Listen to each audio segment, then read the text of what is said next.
history has an education policy, like a proper Nigerian education policy, that this is what Nigerian education is supposed to accomplish.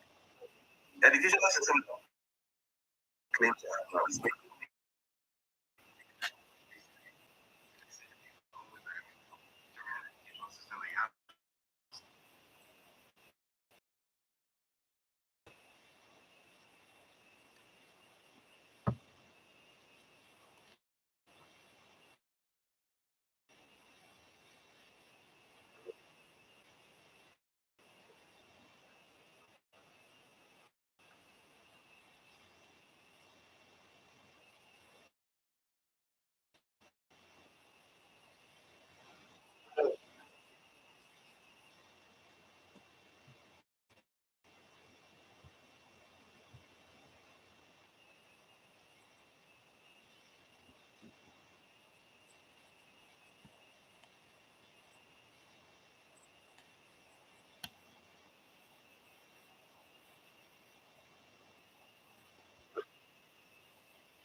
This is how we are going to solve it.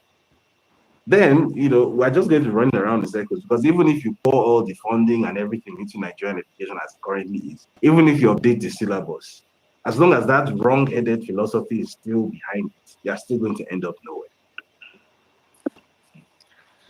Yeah, David, I think you're spot on with that. You're just spot on with what you've just said. We have a lot of people who have been educated in Nigeria, and that is why they are not even relevant to the economy. And that is why, as educated as we are as a people, Nigeria is still in this state it is, because our education is not relevant to what our challenges are. Thank you for that. I really like your contribution. Yeah, thank you. Shall I know who had this?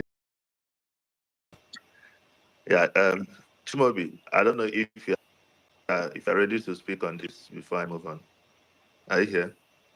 Yeah. Can you hear me? Yeah, I can hear you. Right. So, good evening, everybody. To be honest, David said everything I had to say in my mind, right? Everything I had in mind. Because when I left Nigeria, I realized our education system doesn't really work for us. And for instance, he mentioned China. I had a conference in China, went for a program in China. You wouldn't believe that these guys are light years ahead of where Europe is. In fact, one single university in China can do more than what they are ahead of Europe. Let's just say the truth. Because these guys developed a program in-house to solve their own problems. But what we did was just to copy whatever happened in the world.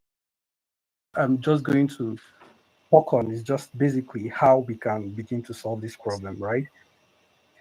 And again, we are not able to solve this problem. We have bad leadership, but leaders, right? In case we happen to, have some set of good leaders holding any reasonable office, a complete overhaul of our curriculum is where we need to start.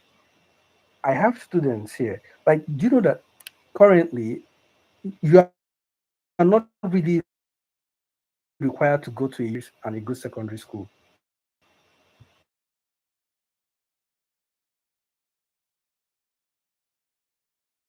Need it. And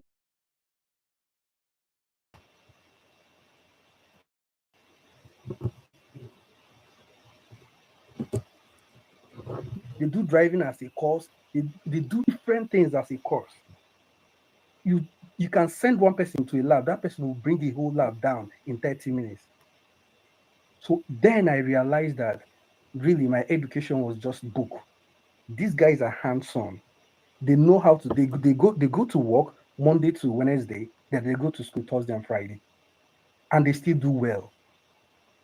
So if really we need to start talking about solving this problem, equipping ourselves, gaining a lot of knowledge, being skillful at what we do, then we should talk about overhauling our curriculum completely. That monitor students from their nursery school, primary school,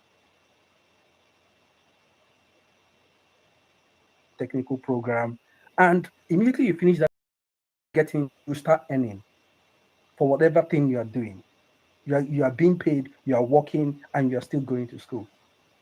That's why you see very highly skilled people. So sometimes you see, all these white people, they don't know anything. It's a lie. You can't compete with them. Some of us that managed to even compete, we had to sleep in the library. I realized that if I don't start sleeping in the library, if I don't start getting myself just to upskill myself, then I will not be anywhere close to them. So indeed, really, once we get our leadership right, we should also look at integrating some kind of skill. We should be able to look at our problems in-house and develop a curriculum that actually solves our own problem, not really lifting what happened, what every other person uses. I'm also this. I have to be honest, right? I I was in a board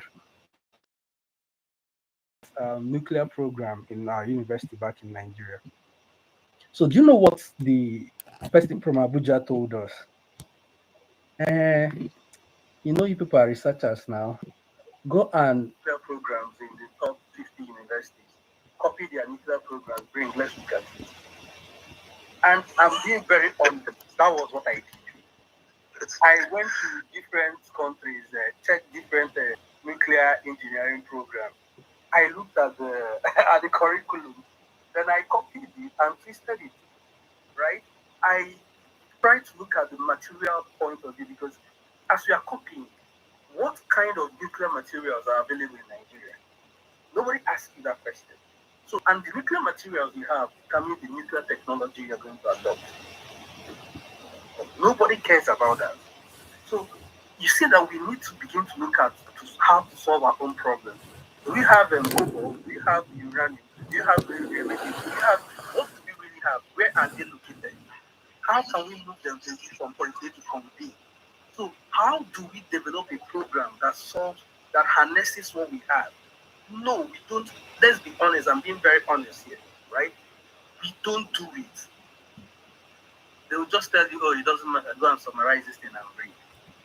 And then I was young. I thought, okay, fine. If I go to Harvard and lift their nuclear engineering program and curriculum, I come to this university in Slovakia that has a very good nuclear engineering program. That was how I adopted 3 or 4 of them and compared them. But later I realized that these programs we are lifting was to solve these people's problems. The systems they developed, the new technology had to do with the natural resource they have available. So if you have uranium, if you have cobalt, then why do we have to go and give technology for cobalt or a reactor for cobalt when what we have is uranium? So that's the point, really. We need to really look at how we can overhaul our curriculum.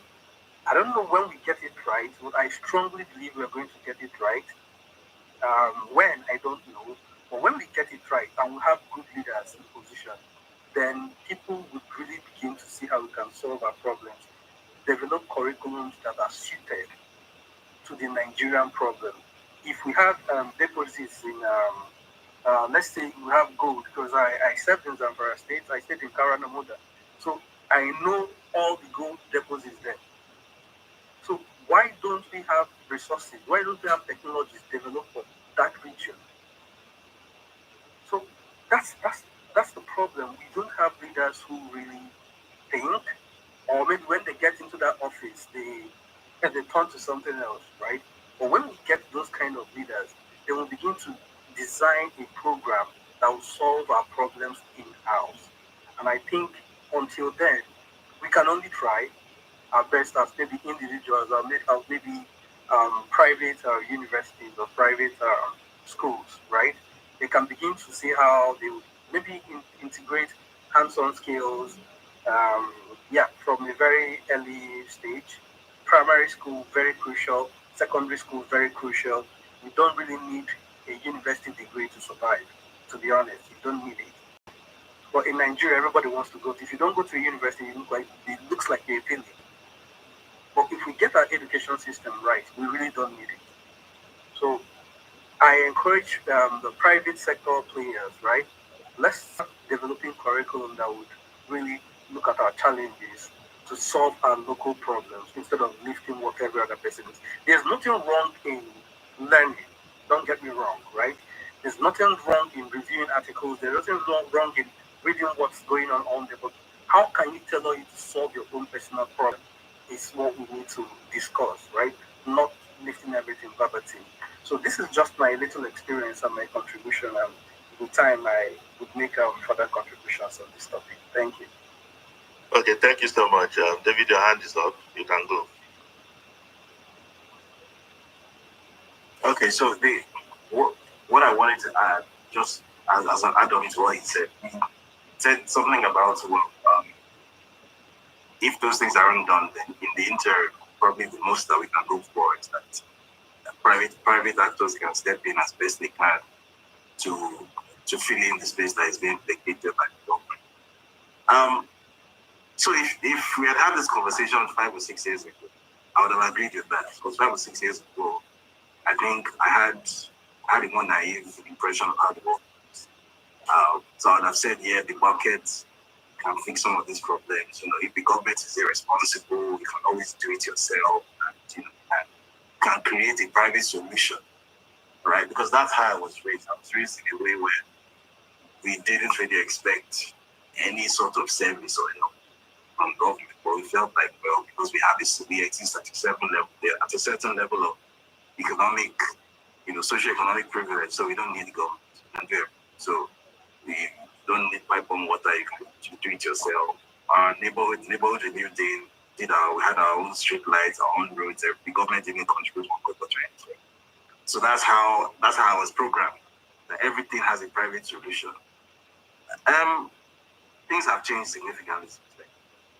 One of the biggest things that I've come to understand over the preceding 5 or 6 years is that it's not everything that you can libertarianize your way around, if that makes sense, right? It's not everything that has a private solution for a general problem, and education is one of those things. Why I say that is, even in the private spaces, even in the high-end private spaces, I'm paying a lot of attention to the high-end private spaces because those are the spaces that I come from. And you would think that because these are the elite spaces, and obviously, as you well know, a country's elite plays a much bigger role in shaping of the country than the vast majority of the population. So you would think that the country's elites who have the capacity to see things at a wider angle, they are not just focused on survival. So they would understand the things that we're talking about, and they would at least understand that their kids have to be getting education that is relevant to their environment, education that can develop Nigeria, because that's the only way their kids can have self-actualization. But I'm here to tell you that the elites in Nigeria really don't get it. They really, really don't get it. When I say elite, I mean the financial elites. They really don't understand, right? They are of this mistaken idea that what a good education is an expensive education, right? So once one white guy, because it's preferably a white guy, because that also appeals to our own unique mix of colonial inferiority complex, right? So once a white guy comes from somewhere and tells you that he's going to instruct your child, it doesn't occur to you that your child is going to be growing up in Lagos, Nigeria, learning a British syllabus, being taught by British expatriates. Your child isn't even going to be socialized into thinking that even the way he talks, his Nigerian accent, is normal and acceptable. Because that's another thing. In some of these schools, right, you are actually trained phonetically to sound different from the environment that you are actually in. So you are growing up in Lagos, Nigeria, you are being socialized into having this knockoff Southampton accent. It's actually a thing, and people pay for it, along with all the other horrible things that they pay for. And it doesn't occur to this elite that all of this, the cumulative effect of all of this, cannot be to affect the economic development of the country that you are in, right? So you will see some school will do this big announcement. Oh, we're setting up a campus in Lekki. We're charging 40 million naira a year. And next thing you know, it's actually all the spaces get filled up because it becomes a social dick measurement contest among the financial elites in Lagos and Abuja that I can afford to put my kid in this school, right? And I'm all too familiar with this because I myself have been the subject of such a dick measurement contest too. That was, these were some of the reasons why I went to the schools that I went to. Because my parents were part of this petty bourgeoisie too. This doesn't help anybody. The next generation of the Nigerian elite well, financial elite anyway, are supposed to be the people who are best positioned to lead the country into a new age of, what we hope Nigeria should be over the next 20 to 50 years, right? Those are the people who are in school right now, right? It's not even us, because we probably are not going to, live to see Nigeria becoming like maybe the level of Brazil or Indonesia. It's probably going to be a bit after our time. So it's the kids who are in school now, who are going to grow into that world, and who are going to, supposed to be able to grow up into a world where Nigeria is, at par with the Indias and Chinas of this world.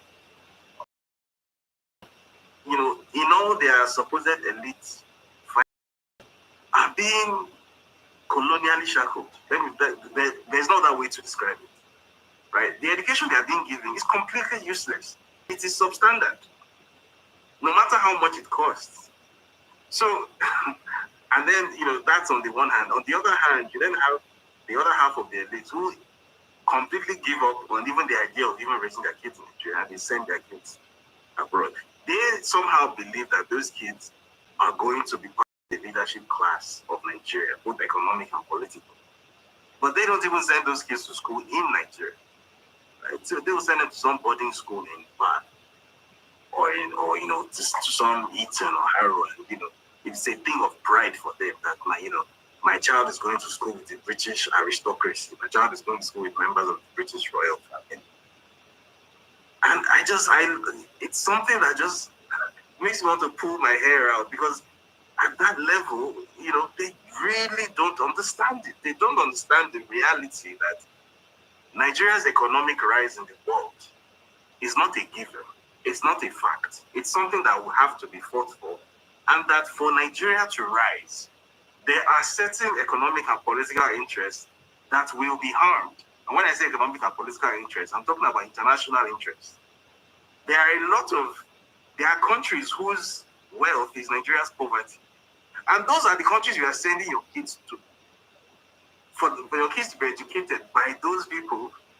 And then you are hoping that, somehow, through some magical process, your kids are also then going to come back and lead Nigeria into prosperity using the education that those people are giving them, which is tailored to maintain the status quo of the world. They really don't get it. So I cringe so hard when I see I don't want to mention names of this, but you see a bank founder, a bank CEO with these three beautiful daughters, and none of them goes to school in Nigeria, and none of them has a Nigerian accent, and he's very proud of himself for doing that. To him, that's self-actualization. You see, the same person goes and proudly receives an award in Belgium. An African black man goes and receives an award in Belgium called the Order of Leopold. Because that's the level our elites exist. They don't know anything about anything. They're literally just Okada riders. David, sorry. And that's the problem. David, I will need you to just narrow down your thoughts now, because your experience, I think your experience is driving you towards your conclusion. So what you're saying now is the problem of our educational system is down to government policies, and the Nigerian people. So help us to mold that into your argument into that, or your conversation into that, so that we can just pinpoint exactly what we need to be thinking about. I don't know if you understand me, David. Yeah, so I am saying that this thing needs to be attacked from two directions. Obviously, from the government and policy angle, which is right. That's a political issue, and I think that's where people like us, even spaces like this are useful toward that end, because it creates some sort of mass awareness. It creates the circumstances for people to even understand what the issues are. But I'm also saying that on the other hand, there's also the elite consensus angle, and both angles are as valid and as powerful as each other. And I'm saying that both angles in Nigeria currently are, completely nowhere near where they should be. Now, the the political process in Nigeria is very slow and tortured. And before, the political consensus that is needed to radically change how Nigeria sees its education is accomplished, that will take a while, because for you to change how Nigeria thinks of education, that's the same thing as changing how Nigeria thinks about Nigeria. It's a very, very, very big ask, and it will take a long time, which is why I tend to focus a lot on the elite consensus act, because that's where I think things can move fast and you can break things and achieve things in a relatively short space of time, which is why it's heartbreaking for me to see that the people who have the resources to move things along very quickly just don't seem to get it. I'm going to sort of give like a case in point of what I'm referring to now. So this university is a private university. It's called Wigwe University. I actually I have no idea whether it's still doing as well as it was designed to, now that they found out it's late. But the reason I had such high hopes for Wigwe University is that even though you cannot describe it as affordable, you cannot describe it as something that is accessible to the Nigerian masses. It's obviously not. It's expensive. It's out of most people's reach. But even then, the fact that, number one, it is in Nigeria, so it's authentically Nigerian. Most of its academic staff are Nigerian or Africans from whatever diaspora they are. And then through the sort of the concept notes of the university, and I got a very strong idea that the person or the philosophy behind this understands that solving the problems that exist locally in Nigeria should be the point of opening a university. The point of opening a university is not to make money and award pieces of paper. I was hoping that more and more people will see wrong with it. Unfortunately, I don't know whether Wigwe University still exists in that form, because some very unfortunate things have happened since then. I know there's Pan-Atlantic University in Lagos, which, as far as I'm aware, tries to do something similar. But Pan-Atlantic University, unlike Wigwe University, is more sort of humanities focused. Wigwe University was more STEM focused, which is why I had such high hopes for it. I hope that there can be more Nigerian, more members of the Nigerian elite who had that vision that what's his name? I've forgotten his first name, but the founder of Wigwe University had. Because I think that's where things can move very, very fast in a short space of time. Because that's what we need. We need a disruption. We need something to serve as an example that this is what is possible when Nigerians start trying to use education to solve their own problems. David, sorry to cut in. Is there any problem at all in Nigeria that any university is actually solving for us?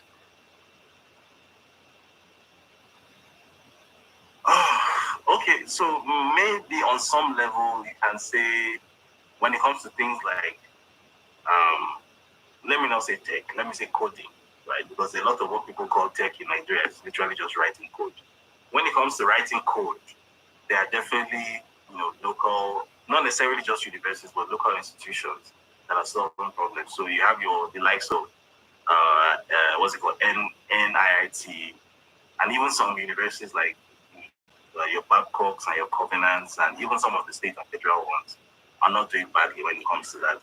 So, but my issue with that is that the paradigm that exists within still plugs into this idea that the purpose of your education is to basically get a job, because what you are going to do with that coding skill is go and look for a job, potentially from the foreigner, so you can earn in dollars, or you can eventually jackpot and leave the country. That's the goal, right?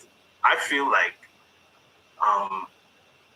a problem that needs to be solved in the Nigerian context would be, for example, how do you create cheap 3 or 4-wheel transportation solutions in Nigeria? Because pretty much all the 3 and 4-wheel transportation mechanisms that exist in Nigeria are either imported and out of reach of everybody, or the ones that are locally manufactured are even more expensive than the imported ones. So that's a huge problem that nobody has ever solved in the history of Nigeria, right? So is there a university somewhere that has the technical capacity to find out, for example, how to build out a metals supply chain using the existing infrastructure in Nigeria so that you can build a 3 or 4-wheeled vehicle in Nigeria that costs $2,000? To the best of my knowledge, nobody has even attempted to solve such a problem. That's what I think will be truly transformative in Nigerian context, or a solution for large-scale refrigeration that can be offered cheaply to farmers, because roughly 50% of my harvest spoil on the farm in Nigeria every year. So half of Nigeria's food is spoiling on. And imagine if you could that waste, if you could cut down that waste by, out of that 50% that is wasted, maybe 20 doesn't waste, so it's only 30 that waste. So there's 20% more food available in Nigeria. Imagine the effect that will have on food prices, right? And you could do that through something as simple as having a large-scale refrigeration solution, a cheap refrigeration solution, maybe solar-powered refrigeration solution. Has any institute in Nigeria tried to solve such a problem? To the best of my knowledge, no. Those are the problems that I think are relevant to Nigeria, not necessarily knowing how to write code so that I can build another fintech app that is chasing the same 10,000 people in Lagos. You're very correct. There's something that I've observed. Most of the countries that have done a very significant leap was actually as a result of past wars, right? Nigeria is actually one of the countries that never took advantage of the war. I remember having very intense conversations at different times with PNO Keke, and he told me, because then he was at University of Lagos before the Civil War, and he told me that the university eradicated him and sent him back to the east to go and die. So when he got there, he had to go to the university. He told me that was the highest level of innovation that ever happened. That there's nothing that he did not build, right? But unfortunately, at the end of the Civil War, it seems as if nothing happened. And if you look at every other country, look at Singapore, look at China, look at even the United States, look at Europe, most of the times when you see such significantly, it's usually as a result of war. The internet that we enjoy today was a tool used during the war. Just talk about almost every form of innovation, even the Ivy Leagues, the Harvard, the Stanford. Why some of these schools are toply rated MITs is because most of the technologies used during the war were part of them. Even if you remember the 1945, as in the Second World War, Albert Einstein, remember they were having this whole debate on the relativity theory, which was like a national discussion until the whole thing started, and he ran from England, he ran to America, and he was the one that quickly tested that technology, and that was the beginning of the nuclear weapon, right? So you see that most of the advancements, the proper leaps that happen in technology as a result of war, but that's why history is very important. You can never see anywhere talking about the Civil War, the history of Civil War, because I believe that if these things are actually being taught in school, you can see children picking up very important things that could actually help. Secondly, Chimobi, I was in Eindhoven, that's where Chimobi is, in January. So we went to Technology University of Eindhoven, that's where he lectures. So we had different sessions. One of the things that struck me then was he told me that when he got into this university, they never allowed him to teach. They told him that he has to learn how to teach for 1 year, and after that, he can now teach. This is someone that I've taught in UNN for 10 years, that I've taught in Scotland, that I've taught in almost different places. And he also told me, I was started seeing people, he told me that everybody that graduates from this university is graduating to start their own company, that every company you see here is their university research work. When we are going through the labs, there's even one Chinese girl that I saw working on a particular technology. She's trying to use, there's a special type of sensor she's developing that can, if you are doing the blood, like diabetes patients, they use the invasive method, right? So this one can take a tiny sweat using one sensor. It can even be in form of a wearable. And this is going to help remove that whole pain of having to pierce to get blood. So I saw different kind of innovations, and these people have already seen themselves building great companies. ASML, one of the largest, if not the largest company in Netherlands, that, I mean, they call it the world's most important company. It's a university research work in the same university. Most of the people that work with them are still in that university. You see that there is a very strong collaboration between that university. And then the battle is the biggest photoelectric, the biggest technology and the secrets is what everybody is hiding. Who is going to do it first? This is what discussion, this is what debate. But there's one when we're having a session in the UN, somebody said that in Nigeria, it's as if they are educating the population in a problem that does not exist in the world again. And when you were talking, David, and you mentioned something like that, I started laughing. And he also said that the world of, because, we talk about AI. The truth of the matter is that AI is actually all about hardware. That's why you see investment, $500 billion in AI. Nobody ever invests $500 billion building a software. They are trying to look at where can we get this rare earth metal. Do you remember when we were having a conversation with one guy, the guy that was taking us around? He told us that before that there's a place they used to get liquid hydrogen in Netherlands, that until they had a natural disaster. So the government told them not to tamper with it again. So the next alternative, they started going to Congo to start getting the same things. So I said, so you people feel that it is better to destroy Africa than to be able to. So you start seeing that some of these criminal Chinese people, you see them here, they go and buy lands as if they are building an estate. They are basically trying to take some rare earth metals here to go to their own place to refine. So there's a lot of intentionality. It's actually not their fault. I mean, they are unfortunately smarter than us at this point. But we need to start changing the way we are thinking. I met these people, the logic school, I met them in Geneva. When we were discussing, I just realized that because I was one of the first people that invested in robotics, I had a robotics center, I think around 2018. I had it for like 3 years. But I realized that what am I doing in getting some of these Arduino kits, importing some of these useless things that they have already decoupled, and you see them just basically teaching them how to use minor scratches and all. I just felt that this was really not what can actually move us forward. That was even when I dropped that particular project. Until I met these people again and I saw the pathway. And I said, no, I think this is actually what we need in this country. Because one thing I know about the real coding is that coding helps to develop the cognitive abilities of children. Even if you don't end up writing codes, it helps to significantly improve your thinking. And if it's being done at that early stage, that also helps. Because at the end of the day, we need to be able to do something. Because if you check it now in Africa, what's the West? You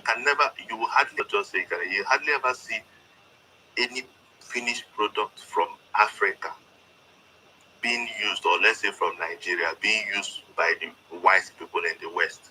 The only thing you see is raw materials, either your crude oil or your raw talents. You can never see anything finished here. The question is why?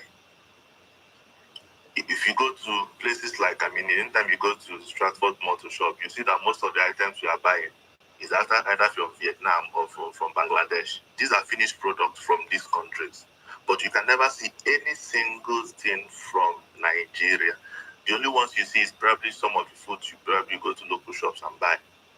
So I just felt that I think it's important that we have to start changing our education so that we can start creating raw solutions. So we were talking about technology cloning. So I was telling him about, so let's look at something as basic as, we normally, if you have a big TV in your house in Nigeria, and let's say there's an emergency surge, right? What happens? And the TV blows up. Automatically, you have to buy a new one. Because if you subject it to repair, it will even create more problem. You see someone buy a car as expensive as 100 million, and you come to one useless mechanic shop and they start tweaking, telling you that you should remove your automatic AC to put it to manual. Some of this crazy stuff, right? But the real sense is that big TV that probably costs like 12 million, that's the point. The actual cost of the solution is less than 2,000 naira. The same big car that you see parked in a particular shop because they are waiting to import that particular item back to Nigeria that can take up to 3-4 months. The actual cost might even be less than 5,000. And these are things that locally we can clone. We have the raw materials, we have silicon, we have germanium, we have so many of these things here. Why can't we start making use of? Because we shouldn't be moved by the whole AI wave of trying to write software. Fortunately, that is my own forte. But it doesn't even excite me that much anymore, because I mean, AI is already making life significantly easy.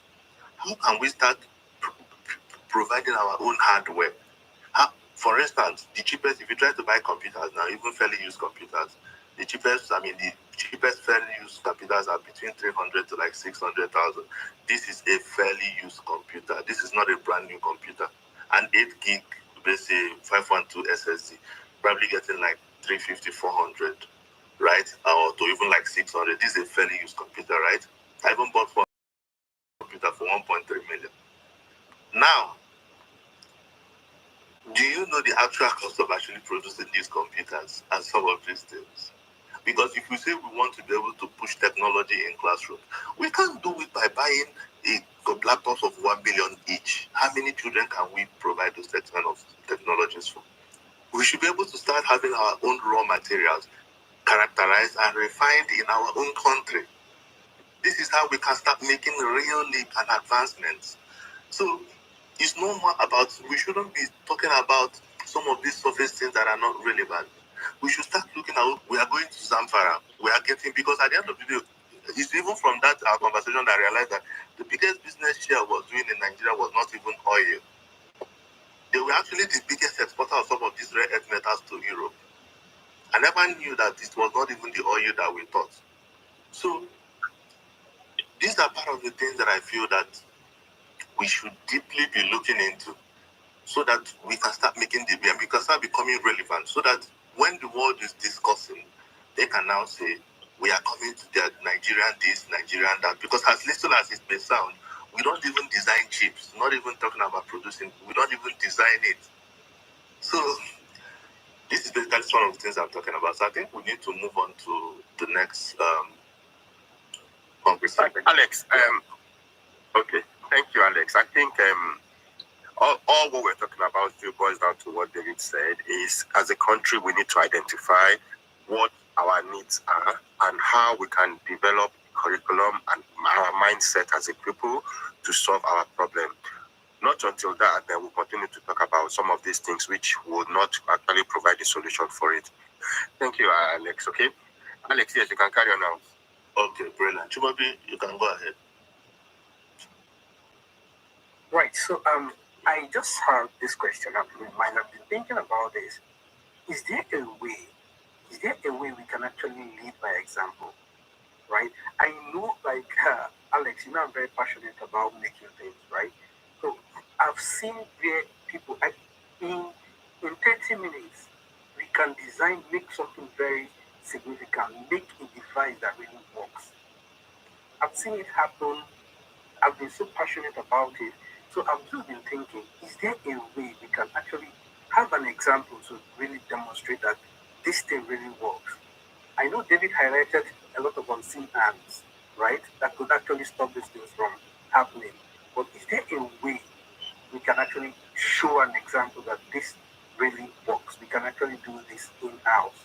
And we need our skills in-house, right?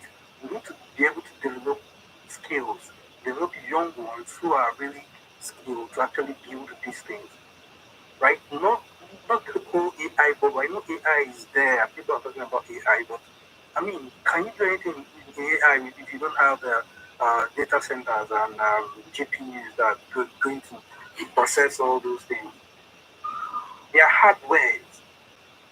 So it's not just about writing code, right? There's no code I need today that I can't generate the code using AI. I don't even need a software engineer again. So, but can AI really make this thing?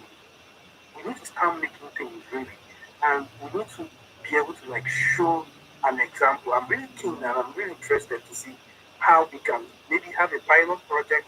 I don't know what's going on in UK University, right? But I think that would have been a typical example of solving our local problems. And it's something we need to look into. Build an example. Let other private universities see that this is possible. Let other maybe with that, the federal government can wake up, create the necessary awareness around these things, and yeah, get down to business. Let's be honest, a lot of us are tired of staying abroad. There's a glass ceiling. There's a height you can't get to. I personally applied for a research grant. I was denied. And I spoke to my supervisor. My supervisor removed one name and put another name. And I sent that same exact proposal. It got approved. So it's typical. There are heights you can't get to abroad. There are things you can't access. In some of the semiconductor labs, they didn't even give me access initially. But after writing emails, this, that, like they start giving you small access. They don't even let you into the whole thing. So when I see all those things, you go to work, you come back, you know that you are not wanted there. Really, it's written all over your face.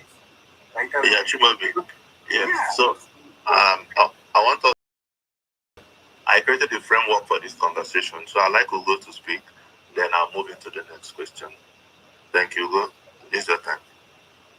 Yeah, thanks, Alex. Good evening, everybody. Yeah, my name is Ugo Chukwuaron.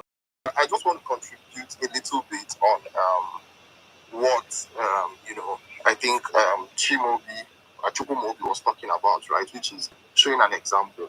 So the thing is, I also agree with David. When I saw his recent video on some of the hands holding us back, yeah, it might be a sort of deterrent when you think that there are unseen hands, but it doesn't mean that we should stop trying, right?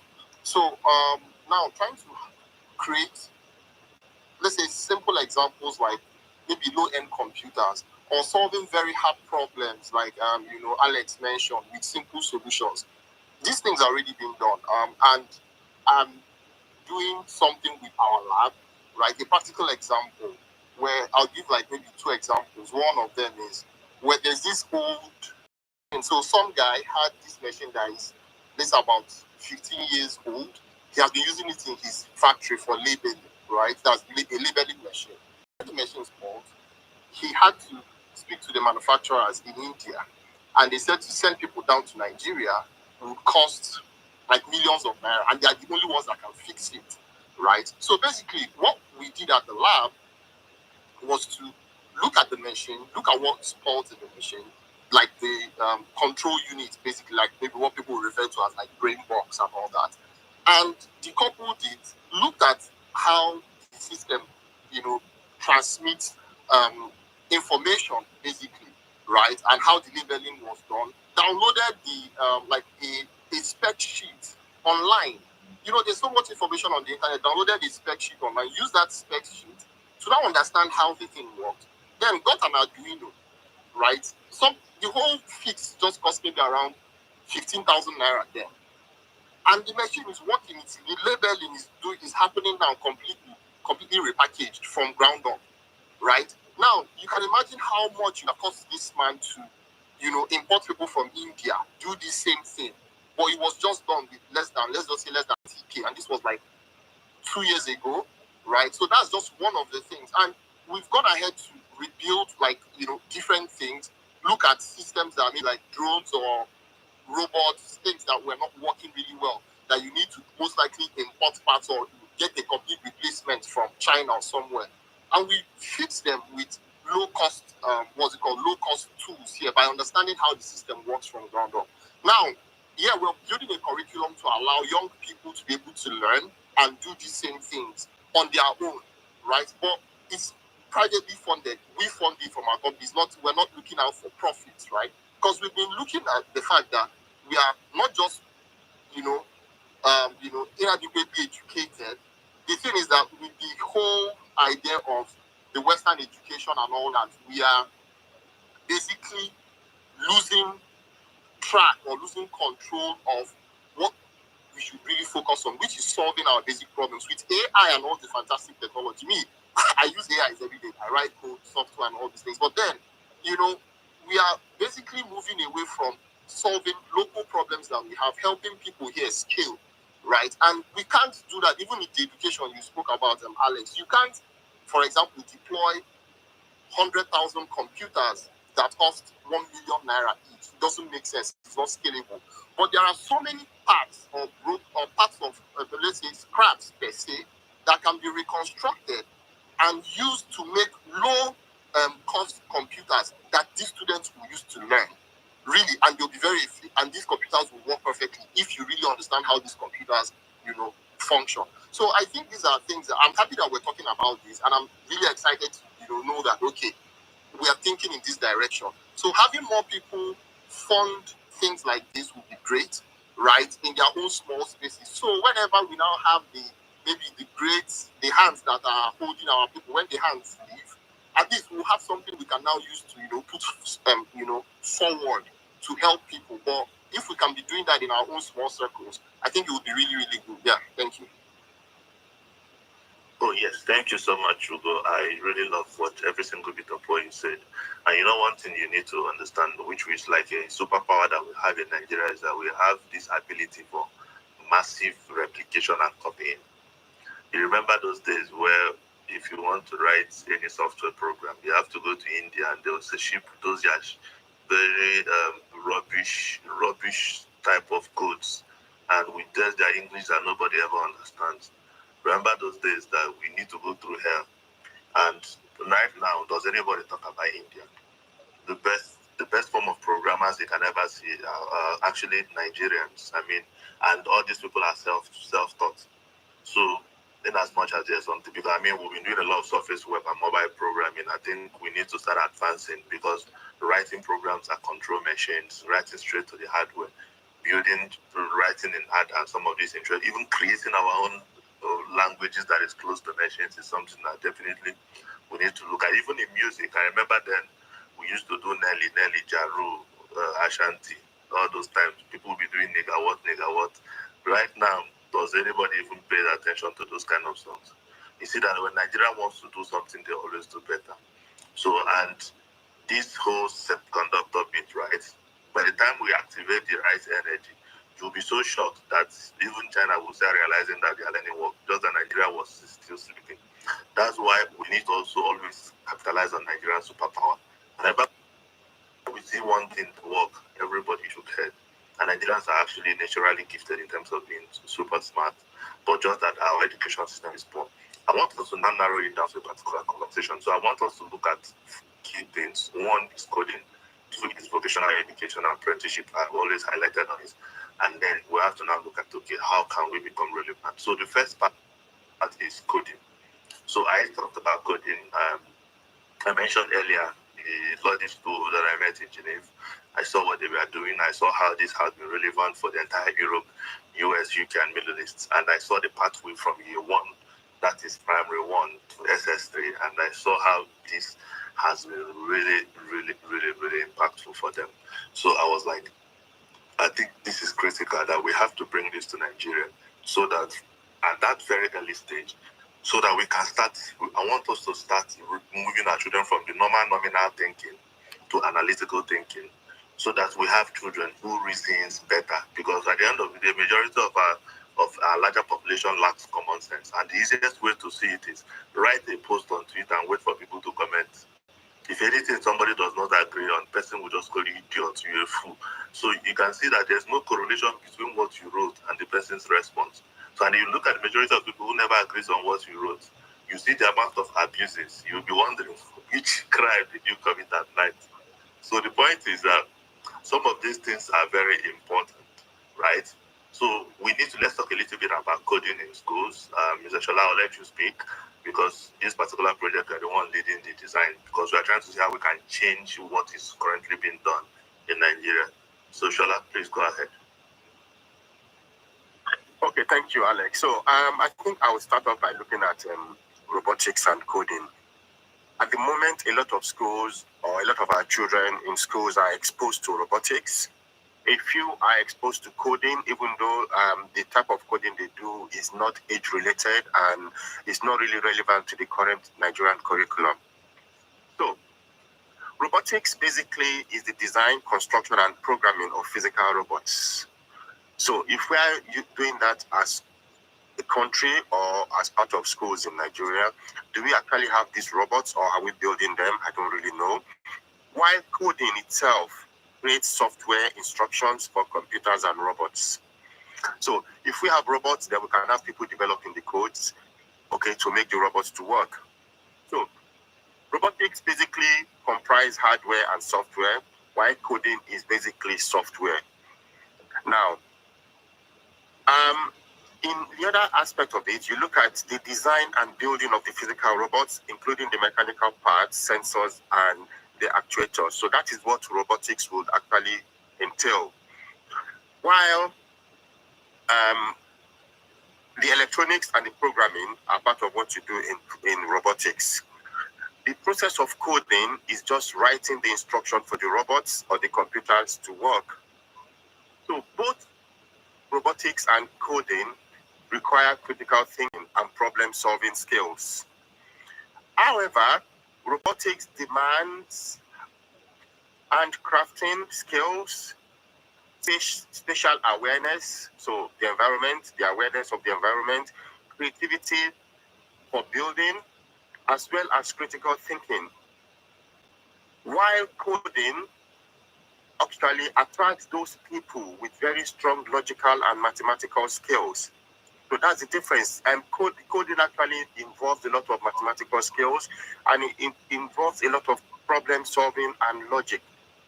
So at Logic School, which is something I think was really a brilliant idea when Alex brought it up in collaboration with Educare, okay, it is learning of a new curriculum. Okay, is a new curriculum for the Nigerian schools. Okay, the course is designed to equip students with essential digital skills. Okay, from foundation concept to the advanced coding technique. So it doesn't just start with the coding thing. It starts off with the brickwork or something like that, where students are just actually learning by playing with things, and they are coming up with their own designs and writing their own programs. So that is what the Logic School intends to give us. However, I think Alex will give more details on when there will be a proper, I think maybe a webinar or... Yeah, so we have a webinar on the 24th. That's on 2 p.m. So I'm getting James. So James is a computer teacher. He's the director of Ethernet, and he's also the computer teacher for Eton College. So Eton College is one of the schools I admire the most. I'm more like, so, and I've seen their process. They are kind of the ones that I can say developed the British education that people talk about in the real sense, and from 0 to 1, and they're even this is the one leading the change. So he's also going to be part of the conversation on how they do it at Eton. Then I'm also going to get Trent Draper, is the head of revenue there. So he's going to come to have that conversation. So part of the things I like is the transitioning from that block. So this is something you understand well. You know, most of us that started coding, we came to coding at a point. Maybe at your first year, you came to coding. And you know, when you come to coding at first year, you know, there are some foundational things by default. That because you know the biggest challenge you have into software engineers in Nigeria right now is not the ability to code, it's the ability to reason. So that reasoning is where the gap is. Because when you give people problems to solve, the ability to be able to reason accurately have always been the key. So now, another thing I like about this whole coding thing, introducing it so early for our children, is that we need to start having children who can reason. You know, the best mathematics in the world is Singaporean maths, right? And, you know, they do a lot of abacus as well. You know, abacus helps you to develop both the left and the right brain. So if you see some of their competitions, you see how they can give them very complex questions and they're answering it in milliseconds, right? And so making the maximum use of their brains. So there's a particular school I was in Abuja, I think it's Tender Heart or so. They run that as an after-school program. And that is one thing that I see that I really, really love in that particular school. So you can see how that thing is actually helping their children. These are part of the things that we should make up. If you notice, most of the competitions in Nigeria has kind of, there's really little or no competition. And you know, if you are a constant, I remember those days whereby there is this competition. Even one of my conversations with Rufai was telling me that one of the things that helped him as a person was impromptu debates. he was the lead of impromptu debate in his school, that there was constant impromptu debate, and that really helped him. So every day, he's reading, because he doesn't know when the debate is going to come up. So some of these things that foundationally start developing us is basically what we need to look at. So I'll let Ugo talk, then I'll let David speak, then Chimobi, then before we move to the next one. Ugo, you can speak.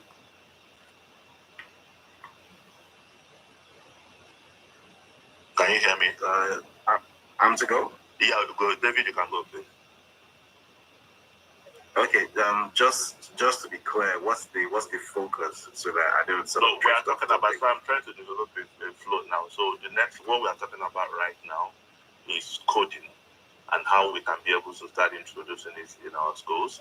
The next thing after the coding conversation is that we have to now look at vocational and apprenticeship education, right? And then as we're rounding up, we're going to look at, okay, with all these conversations, how can we create like a pathway? So that will help us to be able to come up to like a very meaningful conclusion.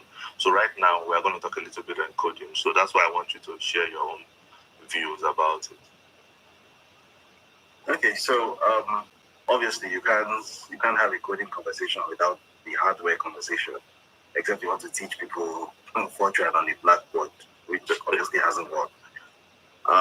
So as you alluded to some minutes back, solving that problem would mean solving the problem of low-cost hardware, which is not just a problem of price and access, but that's also a national security problem. Because effectively, all of the computer and mobile phone equipment we use in Nigeria is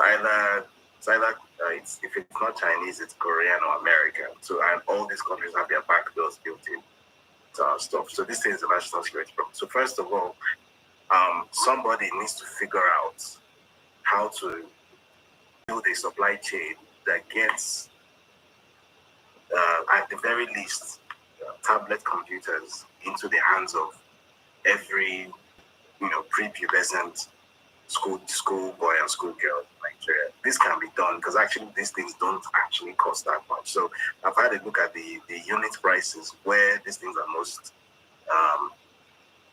numerously made in China, for example, and it's feasible in China to get like a basic, not like obviously this is nothing fancy, but like a basic OEM tablet computer, something in the region of $50-$60. It's doable there. So if it's doable there, even though the cost of labor in China is higher than the cost of labor in Nigeria, then someone needs to figure it out. There should be a way to build these things in Nigeria. So, the problem is already half solved because we already have companies like Xerox that already do a part of that in Nigeria. So obviously the entire supply chain isn't in Nigeria, but they claim to manufacture like computers and tablets and those kinds of things. So at least part of the supply chain is already domestic. So we just need to figure out the other parts of the supply chain that isn't domestic so that we can bring prices down and so that we can have national control over something which is actually a key national security area. Then after that problem is solved, the next problem will be that of distribution. Why I say distribution is a problem is that if you recall in 2014, I think it was, Osun State, or the state of Osun as it was then known, under Rauf Aregbesola, tried a project to give every school child in Osun State tablet computer. If you recall, it was called Onyia. And that project failed woefully.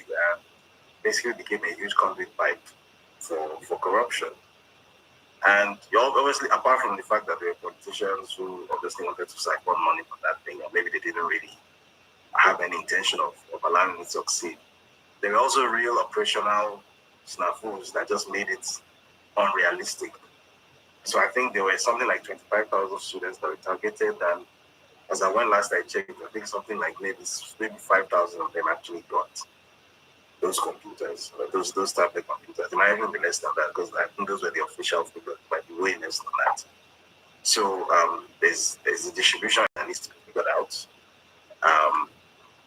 Why that is bigger problem than I think we give it credit for is that based on my experience during NYSC, where I didn't teach in a school, but a lot of people that I served with, they were teachers. So I got to observe very close up the reality of teaching in rural Nigeria.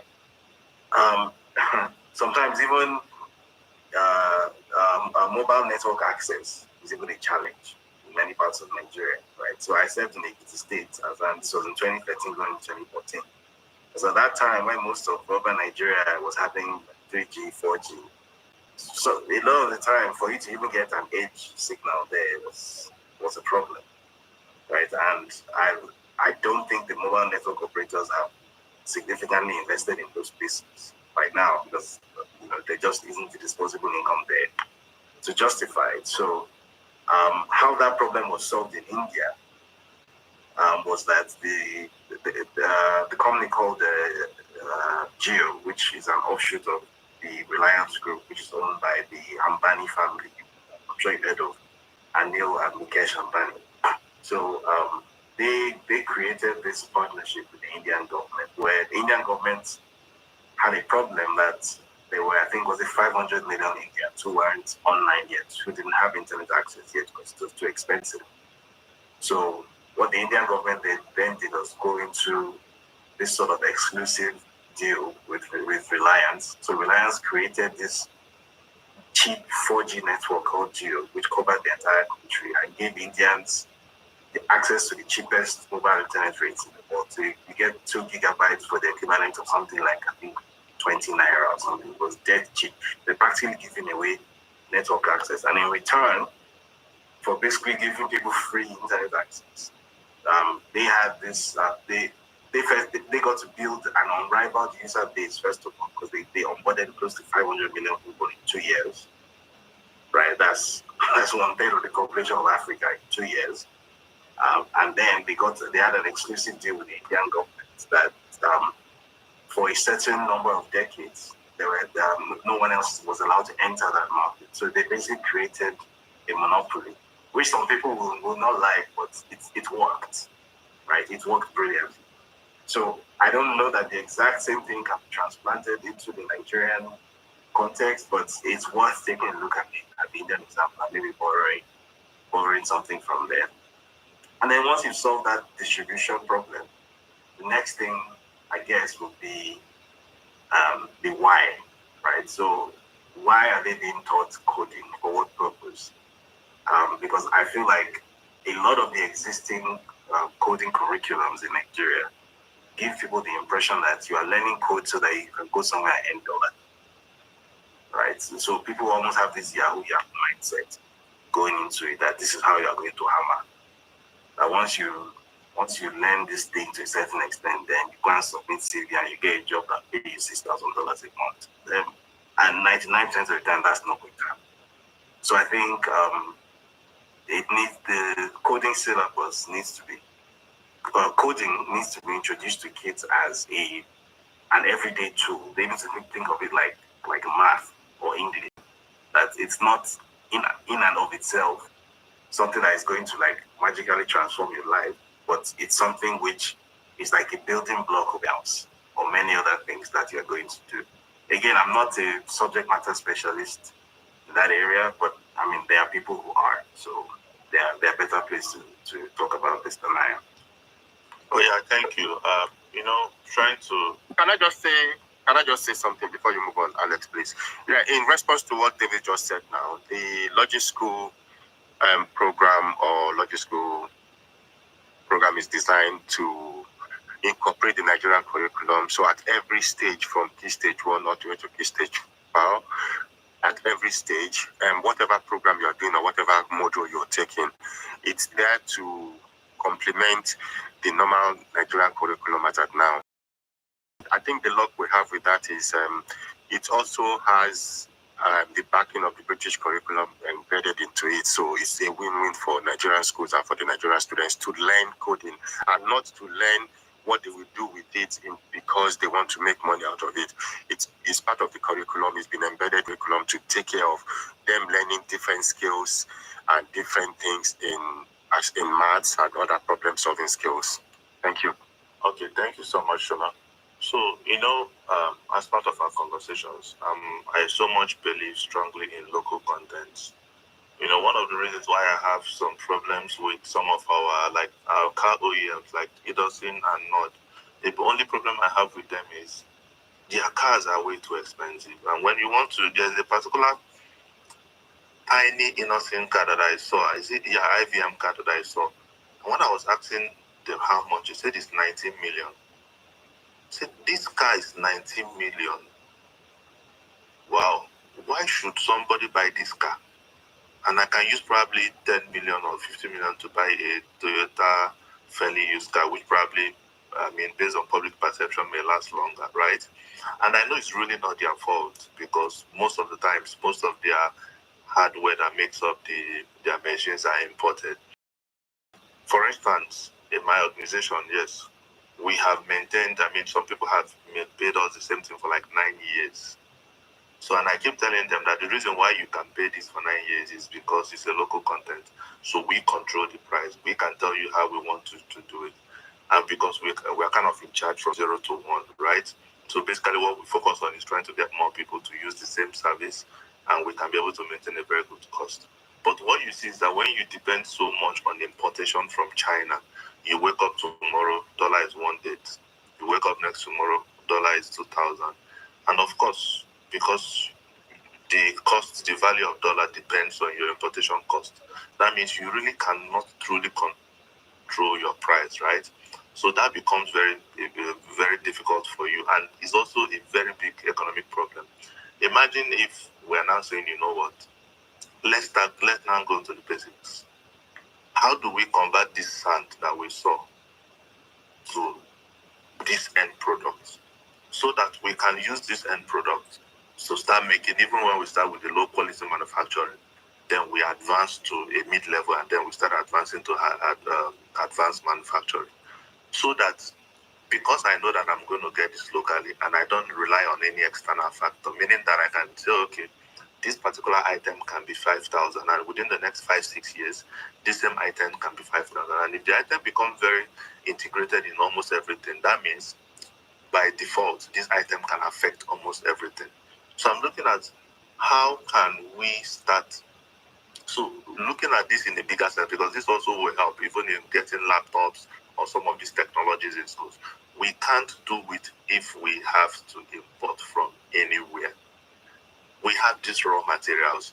Maybe we start looking at investing in hardware that can help us refine them, rather than buying the finished products. There are some hardware, just like the way Taiwan, that Taiwan semiconductor company, they buy all their major hardware is from ASML. So it's not like the one that produces it. What helps them in that in making those chips? They buy it from Netherlands. How can we start looking at buying those machines, even if we can produce those machines, so that we can start taking these raw materials and start producing things we need? This is in the area of technology. And technology practically is almost everything in life. So this is something I want us to start deep thinking, right? Chumobi, these are part of the conversations we've been having back and forth on. These are part of the areas that we should start looking at, so that we don't, whenever somebody drives, whether it's a Tesla or any of these things, it doesn't even move me at all, because you bought just one Cybertruck and you are sharing pictures everywhere. Have you forgotten that somebody actually owns that company that produces 1 million of that piece every single year? How can we be that person? If you remember in 2014, that was the time that America ended their space program. And the reason was because they spent $5 billion every single year to go to space, right? Now, when Barack Obama looked at it and said, no, they can't maintain that cost. So America started going to Russia to go to space. From $5 billion, they started spending $80 million per crew. So every 3 crew member, they spend like $200 and something million, right? But there was a particular TV program that they were asking Americans, if you want to go to space, everybody shouted, learn Russia. And by then, Elon Musk has been doing a lot of his experiments. So Barack Obama said, you know what, let's go private. Let's work with startups. That was the first time ever that the government decided to engage startups on space program. They invited SpaceX, they invited Blue Origin, even Boeing and some of these other people. And by then, you now saw that they now moved from, because Elon had always said it, that even that his reusable rocket, when he went to Russia, they laughed at him. It was like an impossible engineering feat. But right now, you can see that in the world, America is light years ahead of every other country when you talked about space program, right? But it started from some locals trying to run experiments, knowing that you can't rely on an external to be able to move. So at this point, I want us to extend our conversation to other people who have not been the baseline here. Like Tunde, can you share your view so that as we move ahead? Can you hear me, Tunde? Tunde, are you here? Okay, I will bring other people. Yeah. Okay. Hello. Yeah, you can speak, Tunde. Yes. Oh yeah, sorry, I was just struggling to unmute. Yes, I think you're having a very interesting conversation here. Thank you so much for for setting this up. I think it's high time we started to think in this direction. And when I joined the platform, what caught my attention first of all was the subjects being discussed. Education in Nigeria, pathway to global relevance. Fine, of course. That is a pathway to global relevance. And then I think I also had someone mention the fact that our system has been influenced by the globe, the Western dominance, so to speak. In other words, everything is the system, the models that we use, the frameworks. Everything is contextualized through their own practices and ideology. So, in other words, whether we like it or not, we've been captured. So, first of all, how do we, because my contribution would come, in form of questions. So, maybe that could help us to also consider certain areas that we might not be looking. How do we free ourselves from that? Number one, I think we should, just like you, local content, which I think is the way to go. But we also need to understand that we there are it's the issues we have, is historic and then also strategic. Historic in the sense that it didn't just start now. I mean, well, there's something we call post-colonial subjectivity. The ways and the ways. What happens after the experience, and then how have we lived our life? So have we really been freed? So these are issues I think that should be up for discussion. Then of course the curriculum, we have subjects that are not even relevant being taught to the young people in school at the secondary level. So how do we change that without the influence of the government, of course, who make regulations, who is responsible for regulations and policies and all that. So these are issues that I think we should also consider in our discussion. And again, also looking at the fact that some of these discussions, rather than we talk of technology, we can only understand these in terms of the urban areas. What about those intelligent young people who actually have potential, but unfortunately because of their location, they don't have access to this. They don't even have access to basic facilities. Roads, electricity, nothing. So the problem is actually it's complex. So these are areas where I would want, to also want you guys to also consider, think about them and see how do all these things fit together, so that the aim and objective of the decisions can be, or you can, have something robust, something that is rich, not just, I don't know, area or what a particular geography, you know what I'm talking about. So these are some of, thought-provoking questions that I just wanted to ask, and so we can maybe, think in these areas and, and discuss more. Thank you. Thank you. Thank you so much, Tunde. We will come to that. Favor, can you speak?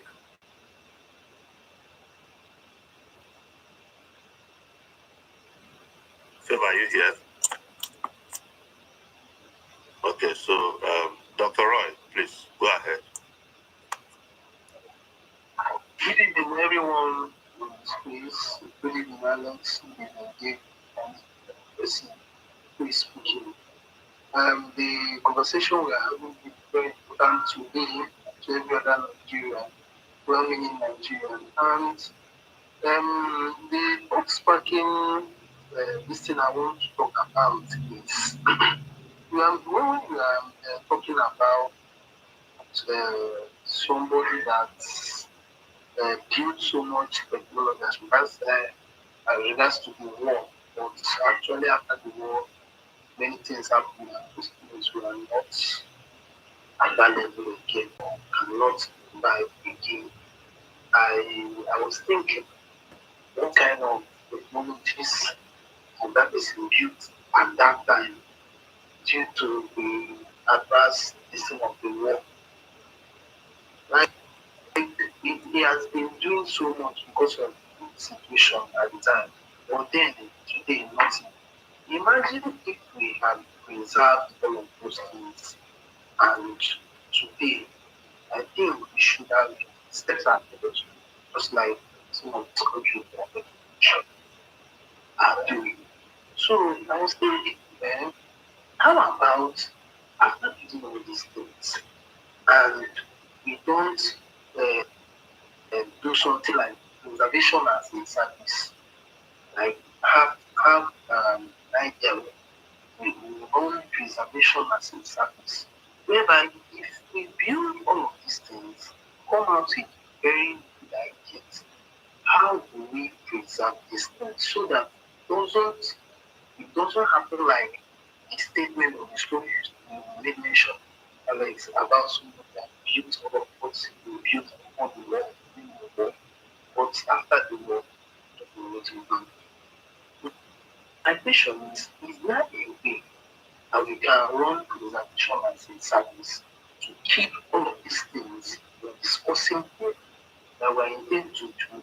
And if and once we already do, to keep them intact so that if we are not, people can make references and then the preservation of these things can continue so that there must be a stop in what we are trying to do. Because when we do all of these things and then somebody to just punish all of this effort, it doesn't make sense for me.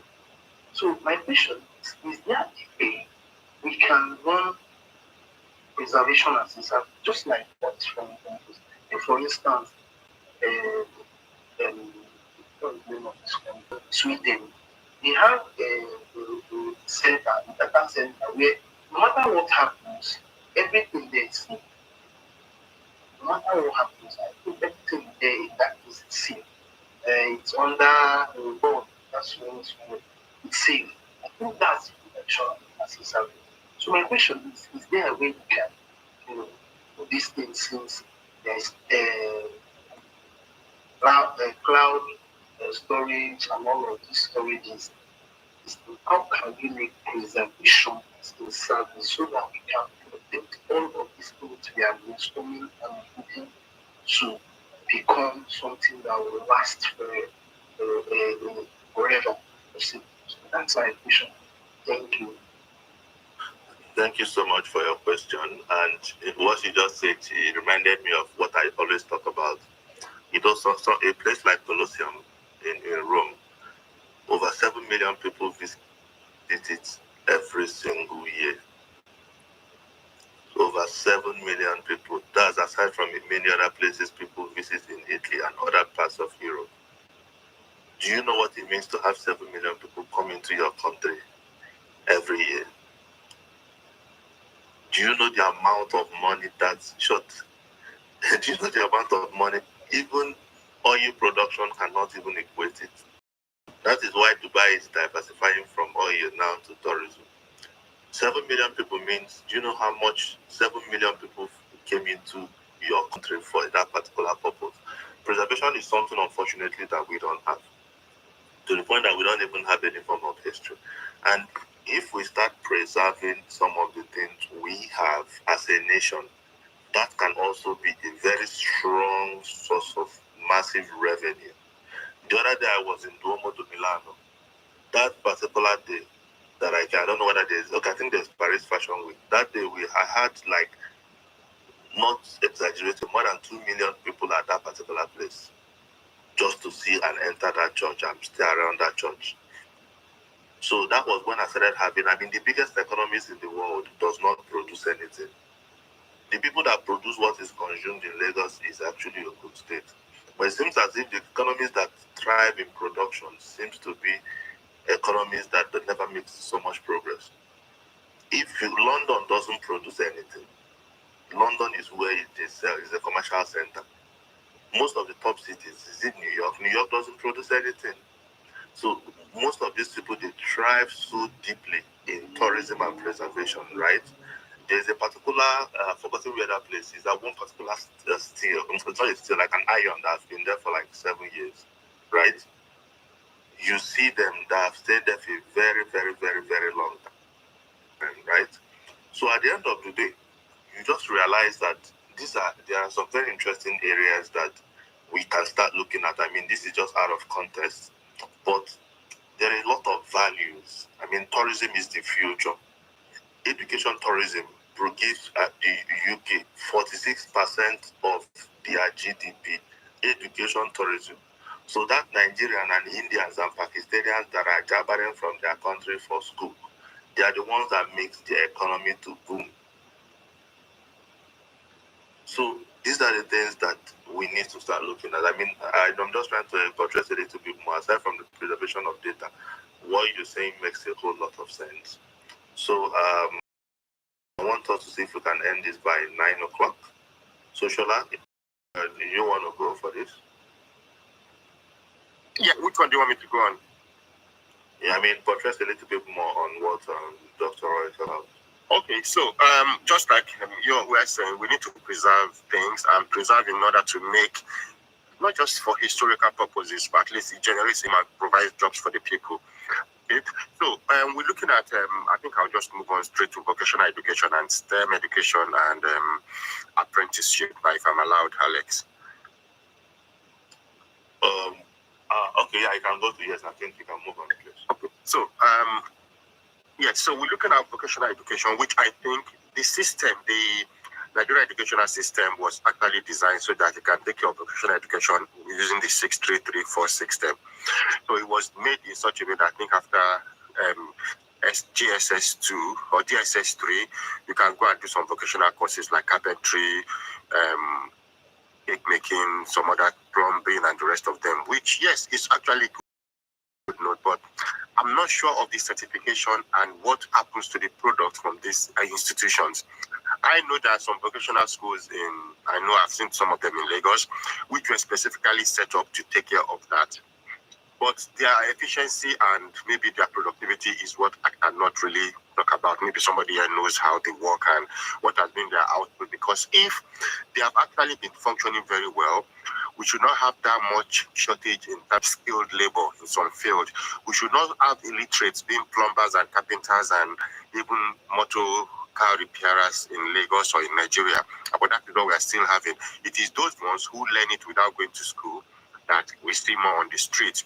So also STEM education is happening in Nigeria in the educational system, but we could do more in order to make it relevant to our needs. So most of the time, just like David said at the start of this, is what is the purpose of education is what we have not actually defined in Nigeria and what we want from our educational system.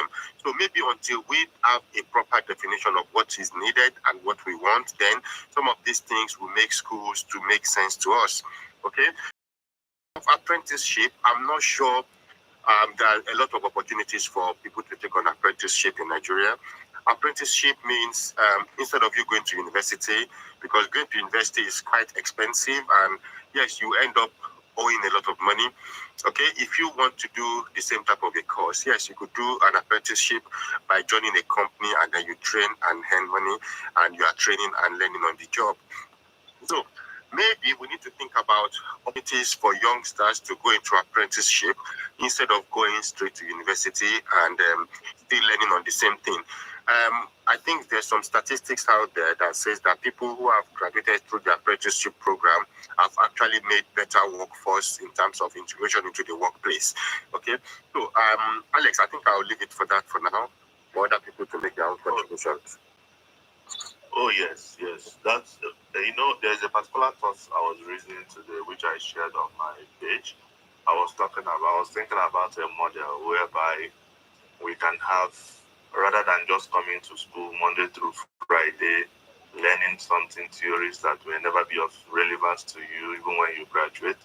Maybe we can have, maybe before you can even get into the university, probably you must have decided on your career path. So I want to be an agricultural engineer, mechanical engineer, electrical engineer, and then you get a placement. So when you get a placement, then basically you work 3 days in a week, and then 2 days of the week, then you go to school. So basically the curriculums are designed across some of those programs. So at the end of the day, you see that we are learning with a clear purpose. So you are not just going to be the usual persons. I just feel that those kind of programs, of course, there are going to be challenges and limitations, but thinking towards those kind of programs may be of great relevance. So Hilary, you can speak. Yeah, thanks so much, Alice. I'll be following the things you do, most especially with respect to education and support and all of that. So when David was talking about getting hardwares, because to an extent, I'm a software engineer today, and I think things that helped me growing up in Nigeria was the first time, I think towards the ending of my secondary school when I laid it out. That was what inspired me. And I do know that there is a level of inquisitiveness that every child has in them, that the moment they put their hands on the computer, then they can be inspired. And I remember when I had a computer, my first computer, those days I was studying mechanical engineering, and I sort of saw mechanical engineering as something very distant. I thought I was too lazy for those kind of things, and then I had a computer, and then I spent by second year in my university, I had to apply to transfer to computer sciences, and after that, from university I started coding and doing a lot of other things, and I remember the first time, I came to Europe, and I was applying for a role in I applied for a position, an entry role in one of the top, telecom firm here in Europe. When I got through the application section and everything, they did most of the interviews, and they took me for the role. They said they were going to pay me those days, quite a long time ago. They were like, "Oh yeah, we're going to start off with you with 32,000." And I told the manager, I was like, "I think I want more than 32,000." And then she was like, "Yeah, because you've never really worked in this country before. So we're starting with 32,000. That's what we can afford." But the one thing that I knew, the experience I had, learning coding in Nigeria, I did study. I didn't just learn coding. I learned the principles of coding and all of that. And then what did they do? They gave me 15 bucks to work on. That's 15 software bucks. And they told me, "Okay, you are going to use this bucks to onboard." So I stayed with those bugs. I started working on them. Within the first day, from the first day that I started, I was supposed to do them for 3 months. That is the onboarding period. And in 2 weeks' time, I was out of work to do, and then I'll just come to the office, and then I'll just read and all of that. And the manager then asked me, she was like, "Oh, since you're bored," I was like, "Yeah." I said, "What of the bugs?" I was like, "Oh," I was like, "The bugs, they already passed through tests. I've fixed all the bugs, and they've already passed through tests, and they're already in production." And then what did she do? She was like, "Oh, we need to have a discussion." She went back, they called back, and then this was like 2 weeks, like 2 weeks to 3 weeks into the job. She was like, "Oh, we're sorry, we underemployed you." And then they gave me a raise of about 7,000, within like 3 weeks of starting a new job. And all of those things started because when I left university, and when I left secondary school, I was able to put my hand on the computer and I started coding, learning what it, you know, I was very much inspired. Those days, computers are not like it used to be now. So, and when I saw the benefit of that, I left Nigeria. Then, several years ago, I started this particular thing, this program, and the program was channeled towards getting computer in the hand of our university students. And how I planned it, and it worked. But I think the only thing that killed that vision was because I wasn't local, and some people that I probably had local at the time couldn't have handled that. What I did was I would buy lots of computers, not new computers, early used computers from China, from different places. I would get those computers and then go to certain universities, try to talk to in Nigeria, try to talk to the administration and all of that. The people can take up these computers. Let's say the computer was supposed to be sold for 200,000. It can be put at 250,000. The university will make their percentage in selling it. But what it was is that in the faculty, whenever somebody who is coming into the faculty of computer sciences, for instance, comes in, they are asked if they are willing, because some parents, when you tell some parents this and say you need to get this laptop for 300,000, they may tell you, "Oh, we don't have 300,000 to pay to get a laptop." But because the students are supposed to graduate, they are supposed to do the exam, they are supposed to pay school fees. So we had the class, okay, once you come into the university, you are given this laptop, you are given this laptop optionally to say, okay, this is the payment plan for this laptop. You're supposed to pay up for this laptop maybe by this year or something. When in every semester or something, you're supposed to pay so and so money. And then the goal of that particular initiative was not for the purposes of making money, but was for the purposes of getting computer, laptops in the hands of our people. Nigerians are very intelligent. Like we are very, very high.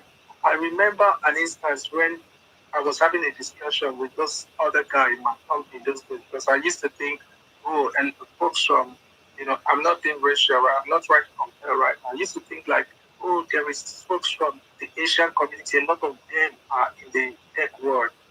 Then an English guy was talking to me and said, "No, we rate you guys." He said Africans from West Africa, Nigeria, and they said, "You guys are highly rated more than a lot of those people." Because when you come to the companies, when you come and see the kind of things we do, the initiative, the things we do, you find that we are very intelligent. And I think for us to be able to harness this level of intelligence that is within Nigeria, I would think we need, if the initiative I use may not, it had its lapses, it may not be the perfect, but something that we can break like a credit system that we can get a credit and a reliable retailing system that we can use to get computers in the hands of our young chaps. That is one. The second thing that I want to suggest is that we have the BB, what is it called? BB Niger, the stuff that a lot of people get to watch in Nigeria, stay awake watching. We have a lot of this competition that when you look at it at the long run, it's just mere entertainment. And I'm thinking, I've tried in the time past, I've tried to Google the technological hubs that we have in Nigeria. Yeah, I know about Yaba, tech and all of that. Now, I'm thinking, why don't we have like a national technology competition where people celebrate things, hardware, program hardware, and then they can come to showcase. And then maybe the person that has the most viable products, can get investors, like you have the shark can get investors because in Nigeria, anything that comes to competition is what people really want to do. So if we have such program where we were talking to investors, we were talking to people, okay, you come and do this, you do this, come and showcase, you have the opportunity. And then they see that we can as well monetize in such way that we're able to raise some money to say, if you come back with the best technology, with the best innovation, we can invest in your product, we can mass produce your product, we can do this or do that, so that you can at least be a country that celebrates things in the right, that celebrate technology. I kind of think like we don't celebrate technology, and because we don't celebrate technology in such way, the same way we celebrate, we know how many comedians that has come out through one of those things that people do, like Big Brother and Nigeria, Africa. We know how many musicians, we know how many people, the idol, we know how many comedians, we know how many actors that have come out from those things. So what it indirectly says to us is that if we can do those entertainment and then we get that amount of people coming to the limelight because of those things, if we also celebrate technology, we would get a lot of people coming to the limelight from the aspect of technology. So I think it is something we can do. It is something we can pull our resources together. It is something that a lot of people, a lot of us in the diaspora can also pull resources together to do, because if you check the return, the amount of income that goes back to India, for instance, from technology, from having their people employed in this country, in Europe and in other parts of the world, and then you can begin to imagine what will happen to the very intelligent Nigerians if we can get the majority of our people doing those things that that can give them employment beyond borders, beyond the borders of Nigeria. So those are the two things that I sort of wanted to talk about: the initiative to get computers in the hand of our young people and celebrating technology. Thanks, all this. I'm really grateful for the privilege. Yeah, thank you so much, Larry, for your contribution. So, Felix, can you go? Yeah, thank you, everybody. I'll be very brief. Thanks for hosting this space.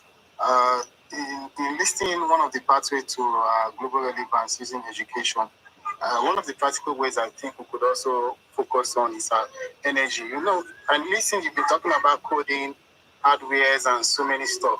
But all these things will not run without us solving our energy problem.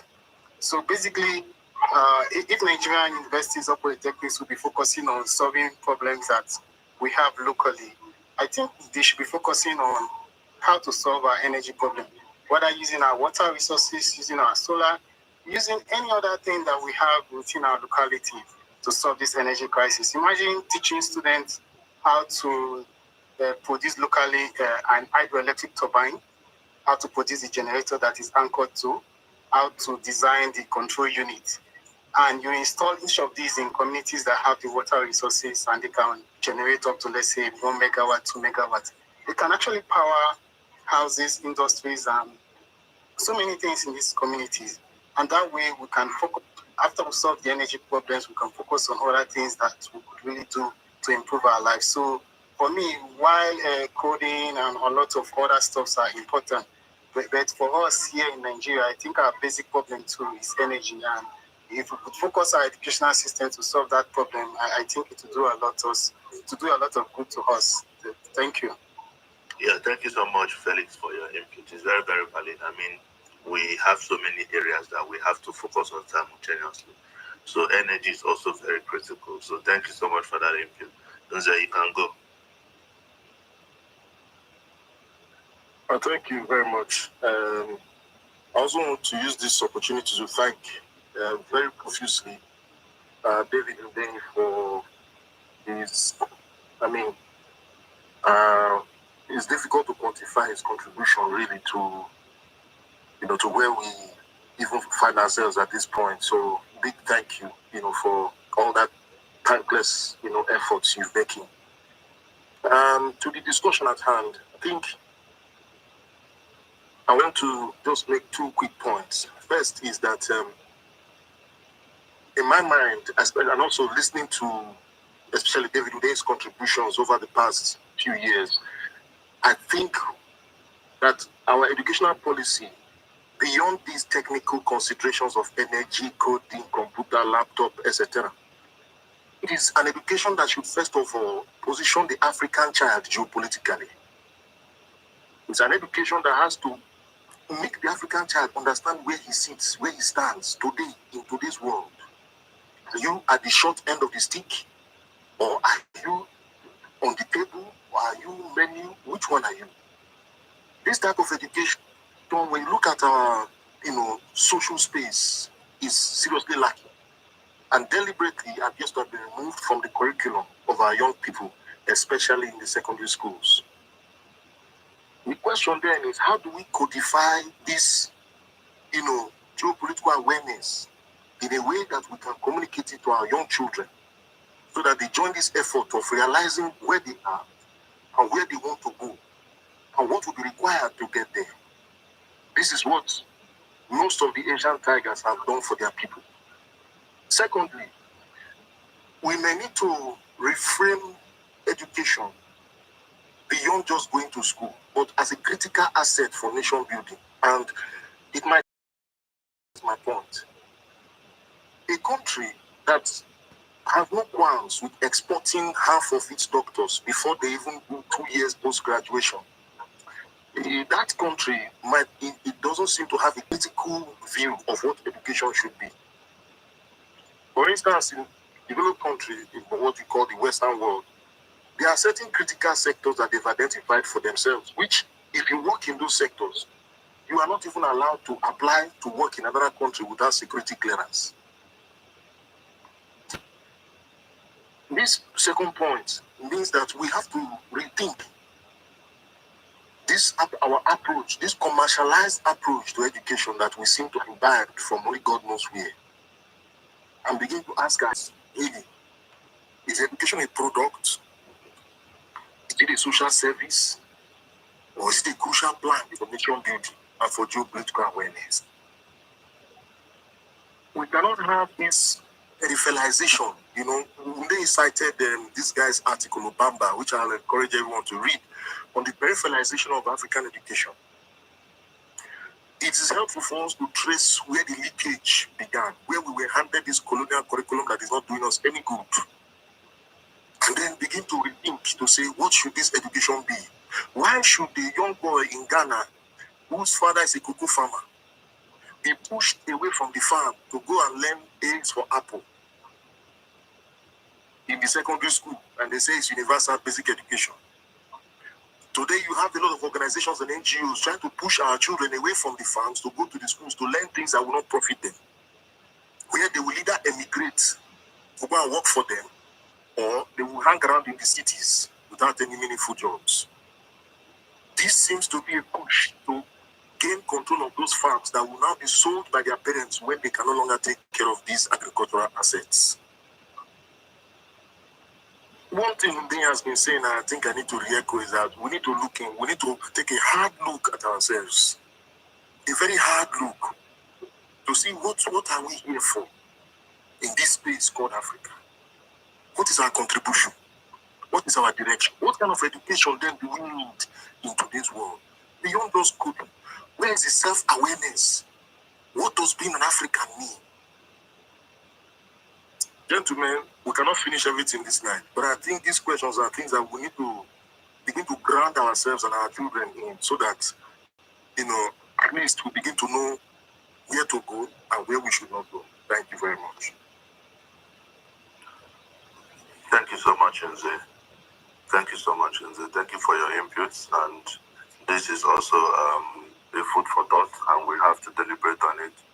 So I think we have been able to have a very meaningful conversation. We started this by 7 o'clock, and intentionally I wanted to end by 9 o'clock, and it's already 10 minutes after 9. So I think let's just round up. I would like Chimobi to speak, and I would like Shola to speak. then we'll round up. So we'll definitely have to continue this conversation on another time. Thank you, Chimobi. Please, you can speak. Right. Okay.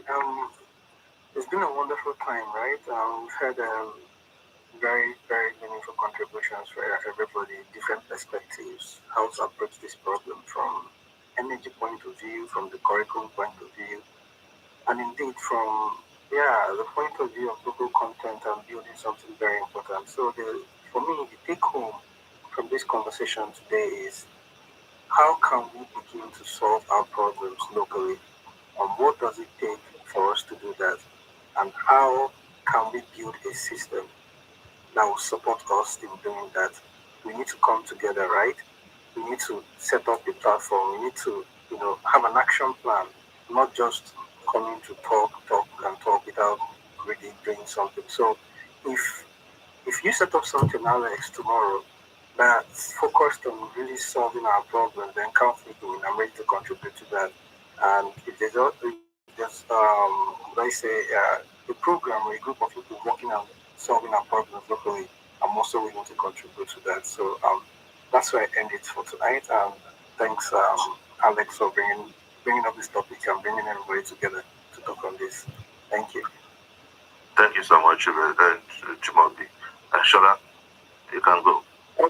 Okay, thank you, Alex, and thank you, Chimobi. I think just to buttress what Chimobi has said, and listening to our very articulated speaker, what's his name, Undein, I think based on what everybody has just said today, what we actually need is an educational revolution. Because according to some of us here, we know our leaders are not taking up the responsibility. They are not taking up the responsibility to identify what our educational system should stand for. They are not taking up responsibility to come up with how our educational system should address the needs of the nation going forward. So maybe that is what we need. And a platform like this, we might just think we are talking here for 2 hours, for 3 hours, but you know what? This is the beginning of the revolution into education. About over 600 people about 600 people were in this conversation at a point. 600 people are aware now that yes, our educational system is failing, not just because of some of the things that were stated, but because our government does not have a clear path and direction to say this is what I want my people to go to school to learn. And the reason why they are learning it is because we need to be self-sustainable in a few years' time. And can you just imagine, even in 2025, I would say some colonial masters are still coming to Nigeria, coming to Africa to come and colonize us with education. That is a big disgrace on our own part, but we are not seeing it like that. We are looking at it because some people call themselves elite, and they believe they have the money, or instead of sending our children to UK because of the exchange rate, let them bring the education to us. I remember, probably some few years ago, I told Alex, I said, yes, education is now a colonization tool for the Western world in Africa, and that is what is happening. They are deceiving us to say, come and do this curriculum, come and do this because we want to come and school abroad. Come on, we need to wake up and get out of this. So I think all these conversations need to be taking place, please. Let's encourage people to join up whenever we're having these conversations, because our voice will one day make a difference to the younger generation. It might not be our generation that will make the difference, but then let us make the noise. Let's see what has to be said so that people behind us can learn and changes can begin to happen. Thank you very much for the wonderful time, everybody here. And Alex, well done for putting it together. We need to have more conversations like this on a regular basis. Thank you. Yeah, this reminds me of one of these guys, one of the friends. He said that Nigerians, the way it is in Nigeria, people who are standing on top of gold, moving on top of gold and still for gold. And them, because the amount of food in Peru is 17 billion of currency, a plate of food. And you see most of major projects, when you see white man are the ones that come, Lebanese are the ones who much better than are the ones that are here rules. So the point is, with a lot of potentials, I so much and I believe potentials comes with nation. And I have seen it bear